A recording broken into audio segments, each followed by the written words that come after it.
Introducing our officials for this match. First referee, Mr. Philip Sison, international referee. Second referee, Mr. Severino Cilia, national referee. Let's call on our starting lineup from our guests from Malaysia, the Malaysian club team. Wearing jersey number 2, Lai Kwan Kim. At number 3, Wei Hong Te. Jersey number 6, Fei Tian Wong. At number 8, Chu Li Tan. Jersey number 10, Kwan Ki Tio. At number 12, Suk Ting Yu. Libero. Number 7, Muhammad Hussein. Head coach, Mr. Mod Shaili Sukor.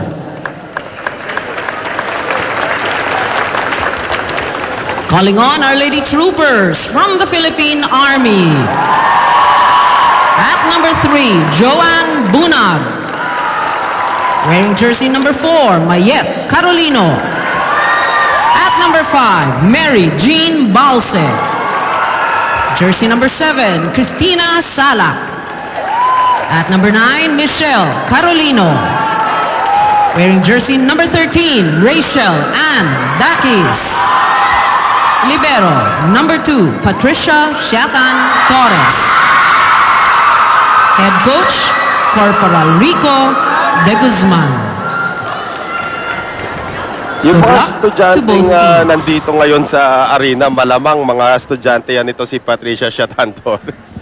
May fan base. May fan base siya. Pero again, it's always a refreshing thing to see that itong Philippine Army buo pa rin yung kanilang lineup. But they will be going up against this team from Malaysia. Now, traditionally, malakas na volleyball nation ng Malaysia. And you should know this in international competition. I spent 2 weeks in Malaysia. No, yeah, they are. But I thought I was talking to the coach earlier. It's a sad story that they're not really that active in international. Ah, really? In the international scene right now. Well, malapit na po Southeast Asian Games, so we can see a glimpse probably of what these Malaysians will bring in that competition. So, nakita po natin yung kanilang starting lineup. We will get to know these players as we go along. First service will belong to Team Philippines, represented here by the Philippine Army with Tina Salak.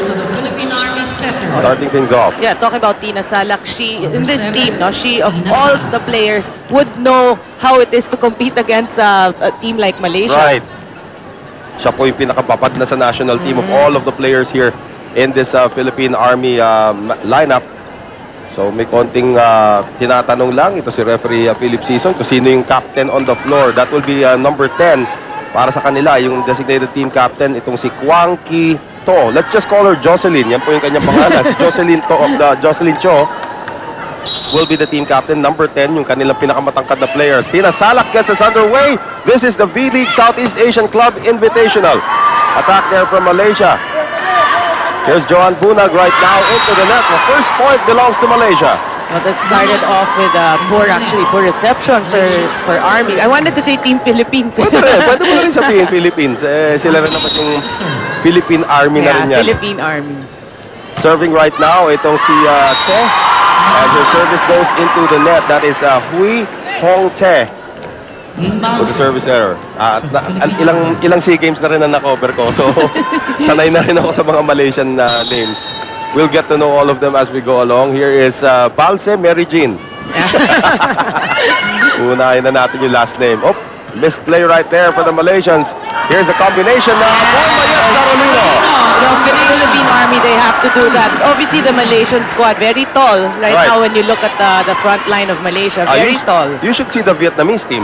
Taller. Ay, nako, yung dalawang Rusa nila, 6'3". Wow. They have 2 Russian imports who are 6'3", and of course, we will watch that game tomorrow. Right here on MTN. That is a service ace coming there from the Philippine Army, courtesy of Mary Jean Balse. 3-1. Mary Jean Balse, very smart to actually throw target, but she's not going to the libero, of course. And their libero, of course, ito po na ng Malaysia, former national team player. That's another former national team player there with a service miscue there. That's Jocelyn Teo, their captain. could not contain the service of Balse. So after Malaysia scored the first point in the game, it is now 4-1, 4 straight for the Philippine Army. Serving. Balse. Wow! Libero nila, hindi makakuha. That is Muhammad Hussein, Point advantage for the Philippine Army. who cannot get her hand on that one. Merjin Balse serving very well right now for Philippine Army. So 5-1 right now. That's 3 aces actually coming already here from Team Philippines. Can they go for quads? Probably. Pero naibalik yun. And here's Carolino on the attack. And Michelle Carolino makes it a 6-1 lead now for the Philippine Army. Well, that's a good sign for Army. Carolina very aggressive there. Malaysia. And a timeout here called by Coach Maud Shaili Sukor.